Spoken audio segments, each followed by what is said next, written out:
Not to be dramatic, but I think I may have mastered the Pounce Pad. Maybe not quite mastered it, but I think I have figured out a way to use the Pounce Pad with a stencil that we're hopefully not going to have as much dust and mess. The chalk isn't just going to fall off.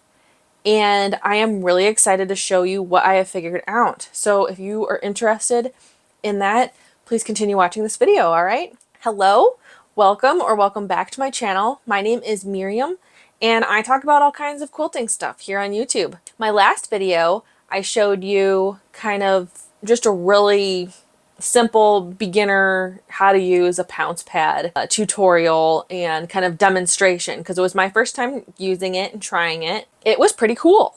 I'm not gonna lie. I think it is a really cool tool as long as you can figure out how to use it properly. It is a game changer. I really do think so. And I'm really excited to try it for all kinds of different projects now that I've figured out a way to make the chalk not budge, because that is the one, for me, that's the one downside, is the chalk was not wanting to stay on the fabric. So I'm just going to jump right into it because I'm very excited to share. I've been doing many experiments this past week trying to figure out a mixture or a product that would work to hold the chalk on the fabric, and I have come up with a DIY mixture. Well, I'm going to tell you what that is, and I'll also list the ingredients down in the description box, so if you need to find that, it'll be down there. Let's go over to my cutting mat. That's where I have everything.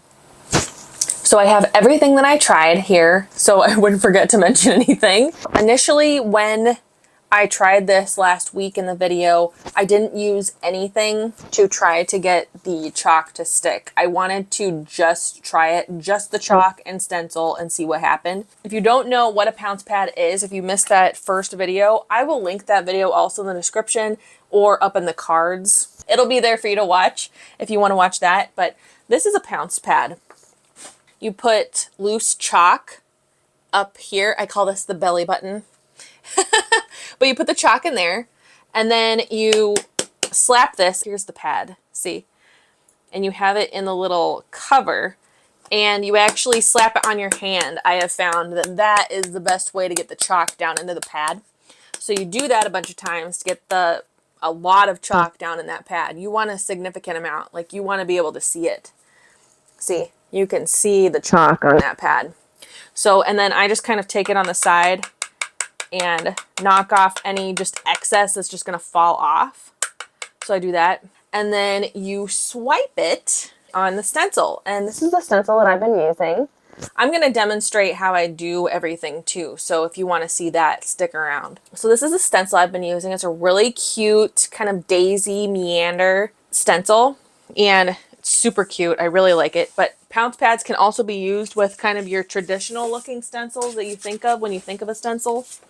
So something like that, it also works with that. So that's what a Pounce Pad is, just in case you didn't know. Initially, when I made that video and I asked everybody, give me your opinions, give me your tips or tricks if you have any, and I got several, but I was kind of getting the same ones. So a lot of people were saying hairspray. As you could see, we got some hairspray here. And some people said starch spray. Now, I tried the starch spray first. So I used my best press that I have on hand, and I tried it different ways. Some people said to spray the fabric before you put the stencil down and the chalk down. Some people said do it after. So I tried both. So putting it, I should have taken video of all of this. I don't know why I didn't do that, but I was so in the zone with experimenting that I just didn't think to record. So I tried it when I put the spray down first and then stenciled on top of it. I would not recommend that. No matter what solution you use, I don't think that will work because it kind of creates kind of a funky paste on your quilt top, which was kind of annoying to have to wipe off of the quilt. And I don't see how that would work. Anytime I applied a spray and I didn't like it, I just used a wet washcloth to wipe it off. So that's the really nice thing about this chalk, is it does just wipe off with water. So I would not spray whatever you decide to use.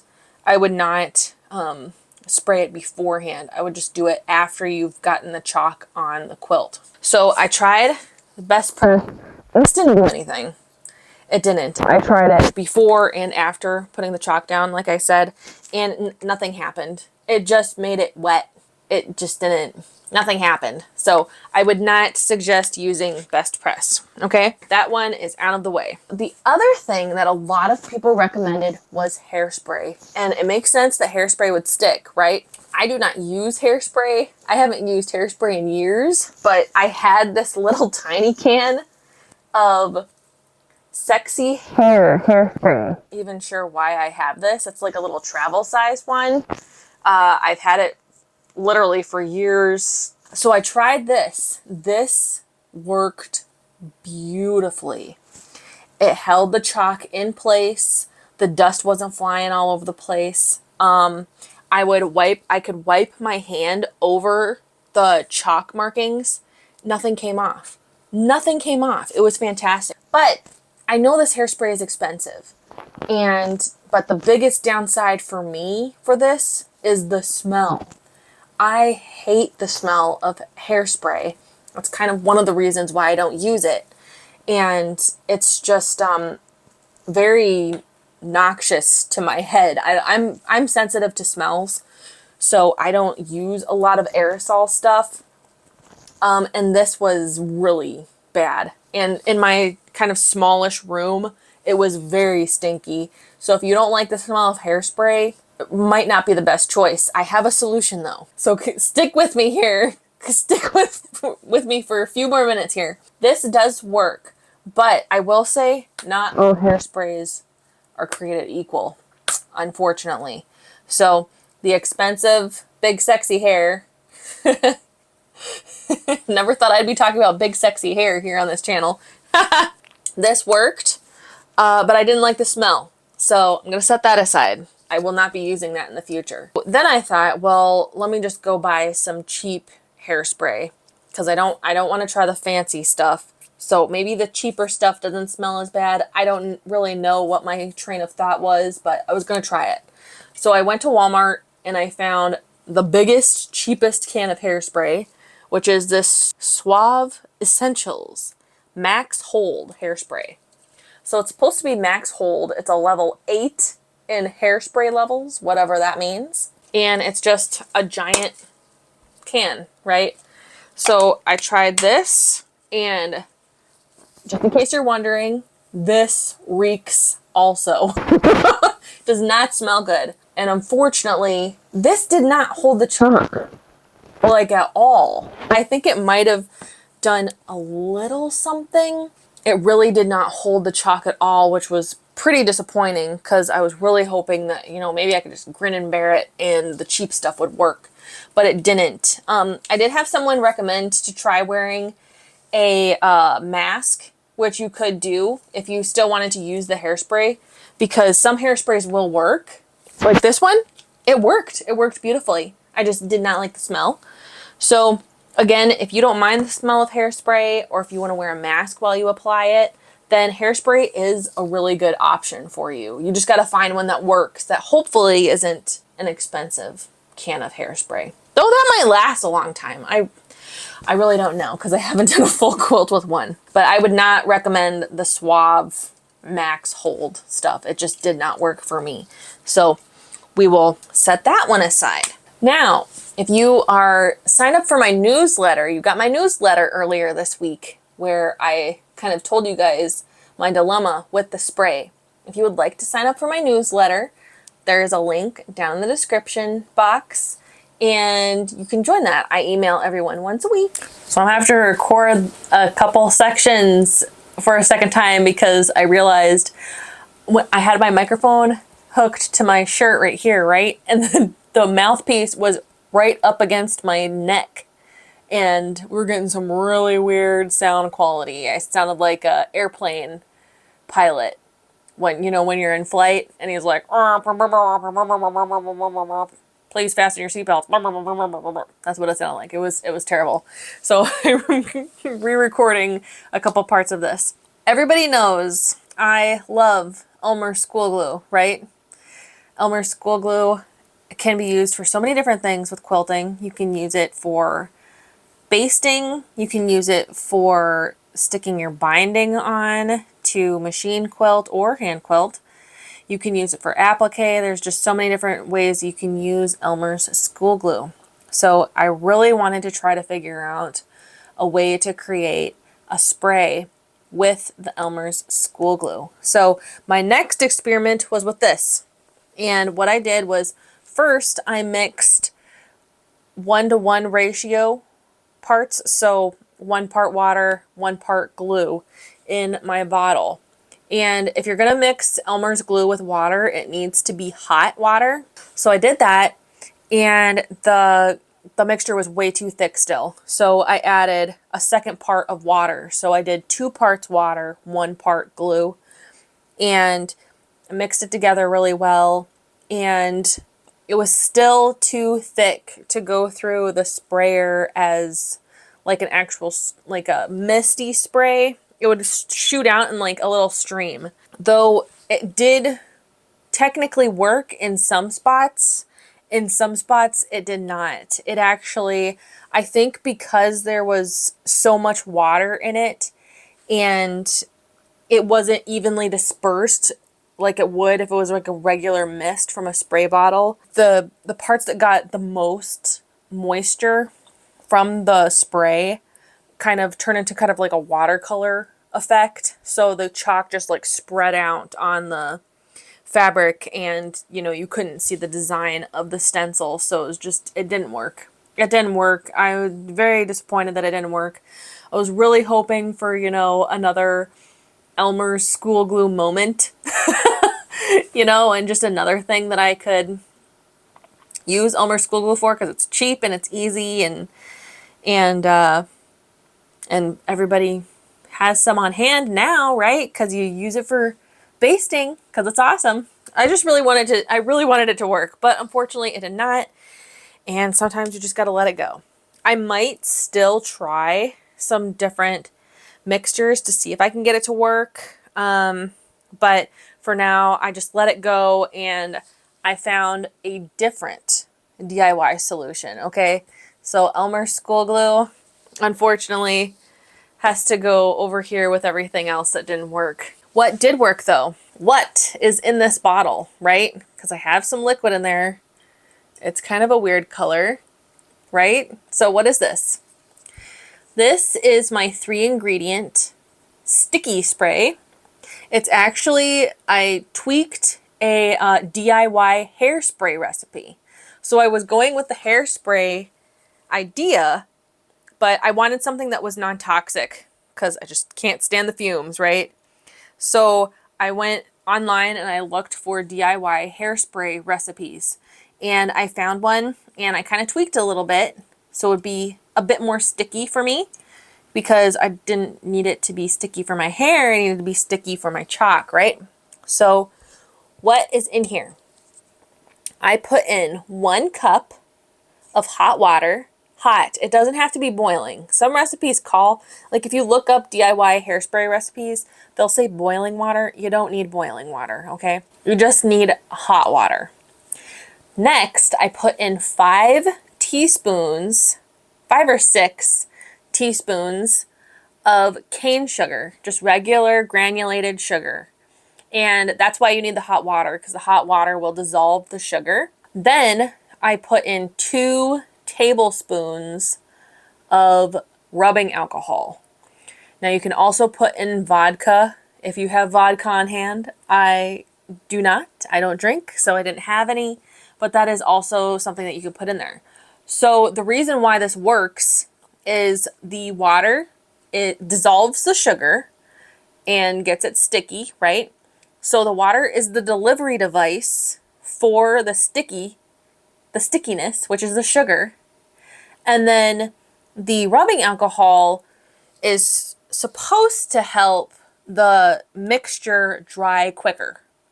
So I wanted that was really important. I wanted something that would dry quick because I don't want to have to wait, you know, an hour in between spraying my pieces for me to be able to quilt, right? So that's why the rubbing alcohol is in there. And I think it's kind of yellow because my cane sugar was like the kind of a golden cane sugar. So I think that's why it's yellow. Could be yellow from the rubbing alcohol. I'm not sure. But so that's what's in there. Water, sugar, rubbing alcohol. There we go. And that recipe is also down in the description box if you need to reference that for later, okay? This is what I found to work. So now I'm going to show you how to use this to get your chalk to actually stick. Kimmy has been here this whole time. She's sleeping. Kimmy, I need to move the quilt on me. Yeah. All right. Let's see. I don't know if she'll move or she might just kind of stay. Yeah, she's just going to stay. We'll work with you. What I do is I just take my stencil and I lay it on the quilt top, and I just make sure that none of my stitches that I'm going to lay down here in the new section are going to lay on top of stitches that I've already done. So just kind of adjust that a little bit. Make sure this is straight. Then I get my Pounce Pad. The way that I showed earlier in the video, this is the best way I have found to get enough chalk in the pad, but still there's not too much, so it's just making a big cakey mess on the quilt top. So I do that, I slap it on my hand, just like that. And I take it off and I knock off any of the excess. So any of the loose stuff gets knocked off into the little lid. Then I set that aside and I hold my hand here where there's no stencil marking on the stencil. You could also, some people recommended to tape the stencil down so it doesn't shift. So you could do that, but I just use my hand right here. And I take the pad and you don't hit it. I know with Pounce Pad, it sounds like you're supposed to pounce. You're supposed to bounce it on the thing, but you don't. It's more of a swiping motion. So I just hold it with my right hand. I'm a lefty. And then I take my pad and you just swipe it or wipe it across the stencil.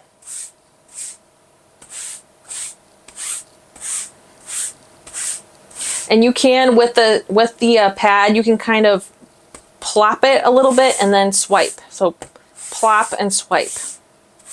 And that just kind of helps get a little bit more chalk down. Okay?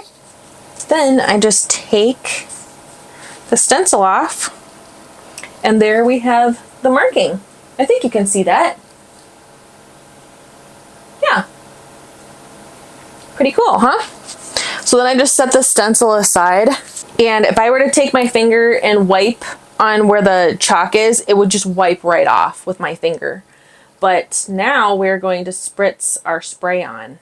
I am just going to take my bottle, and you're very sparing with this. You don't drench it. You just do a soft mist. One swipe, okay? So watch, I'm just going to one, and down on the second half. Just like that. Just one spritz. And now I just let it dry. It'll take about 15 to 20 minutes to dry. So that's not too bad. All right, so I have let the spray dry and we're gonna test to see if it's actually stuck, right? So I'm gonna take my finger, and you know what? I'm not gonna rub it hard because this is not a permanent solution for keeping chalk on, okay? It's just keeping it stuck to the fabric enough for me to be able to quilt the design on here right after I apply it. So we're not going to go aggressive with the hand motions on the chalk, okay? We're just going to kind of rub it in these different spots. See, we've still got a line there. Let's see. What can you see on the screen? You can see this flower over here. I'm going to rub it with my finger. Oh, a little bit came off, but you can still see the lines of the flower. So, like I said, it's not a permanent stickiness, but it is holding the chalk in place enough for me to be able to move it over to my sewing machine and be able to stitch the designs without me worrying about the chalk rubbing off real quick or falling off. It works. Yay! Things that I would recommend when you are using a Pounce Pad is I would not do the entire quilt top at once with the Pounce and the spray. I would just do a section. So for example, with this quilt, it's actually in 4 sections naturally from the pattern. So I would probably do one section, pounce it completely, spray it, let it dry, then quilt it, then move on to the next. Just because you don't want to accidentally someone smudge it in some way, or it's not something that I would pounce it, spray it, and then leave it for a week and then come back and quilt. I would be, if I was actively quilting, then I would use this method. That's kind of what I would do. I am very, very excited about this. I'm so glad that I figured out something that worked. And I was also concerned about, you know, with the loose chalk, all of that chalk getting down into my machine. I was not liking the idea of that. But with this spray, I found that I was not getting any loose chalk coming off onto the machine also. So that was really cool. I'm sure a little bit gets down in there, you know, when the needle is going through the layers. But it was nothing like the first time I tried it and I didn't have any spray on there. So I am really, really excited about this method. I hope some of you guys try it. I know some of you have a Pounce Pad already. Try mixing up some of this stuff and try it out. If you need it to be a little bit more sticky, you definitely can add more sugar. So the more sugar you add, the stickier it'll be and the more hold it'll have. So, oh, another thing that I noticed that I was really happy about was when, after it dries, I did not find that the quilt itself was sticky. So that was very nice.